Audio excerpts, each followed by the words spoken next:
हर इंसान मालिक की इस दुनिया में किराएदार बनकर आया है, लेकिन खुद मालिकों वाले काम कर रहे हैं। रहना मुश्किल से 100 बरस, लेकिन हजारों वर्षों का काम कर रहे हैं। उस ईश्वर ने सुंदर प्रकृति बना दी, पहाड़, नदी, मैदान, झरने और उन सभी जगहों के हिसाब से हर तरह से प्रकृति ने पोषित करने के लिए प्राप्त साधन उपलब्ध कराए। लेकिन लालची इंसान उस कुदरत को बिगाड़ने में ही लगा हुआ है। कहीं पहाड़ों को काट रहा है तो कहीं नदियों के पानी को रोक रहा है।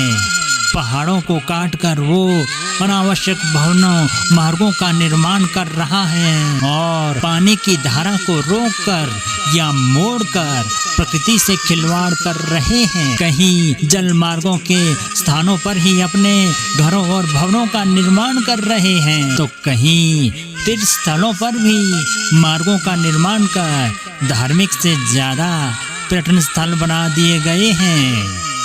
अरे ईश्वर को अपने धाम जिसको बुलाना होता है वो तो पैदल मार्ग से ही स्वयं ईश्वर तक पहुंच जाता है, लेकिन अब जो इन स्थानों पर पहुंच रहे हैं वो धार्मिक गम, मौज मस्ती और पर्यटन वाले ज्यादा हैं। हम तो प्रकृति से अपनी मनमर्जी से जैसा चाहे क्रूर व्यवहार करें, लेकिन जब वही प्रकृति अपने कष्ट को बाढ़ों, भूस्खलन और भीषण गर्मी के रूप से हमारे सामने रखती है तो हम कहते हैं कि अरे ये भगवान ऐसा क्यों कर रहा है। अब तो हम स्वयं को ईश्वर मानते हुए हर फसल, सब्जी और फल फूल को भी अपने हिसाब से तैयार करने में लगे हुए हैं। मूर्खों, फसलों का इतना हेर फेर कर दिया कि अब तो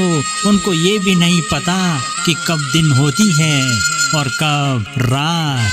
अब उन पौधों, फसलों का भी वो गुणवत्ता नहीं रह गई है। अब तो उन पौधों को जब 12 से 18 घंटों तक व्यर्थ में जगा कर रखोगे, वो भी अपनी स्वार्थ सिद्धि के लिए, तो क्या प्रकृति का संतुलन बना रहेगा। हमारे धार्मिक वेद ग्रंथों और यहाँ तक कि कुरुक्षेत्र के युद्ध मैदान में स्वयं भगवान श्री कृष्ण ने भी कहा था कि कर्मों का फल तो मिलता ही है। तो जब इंसान कर्मों को करते हुए ध्यान नहीं रखता तो उसे फल के ऊपर भी उंगली उठाने की कोई जरूरत नहीं है। गौर फरमाइएगा।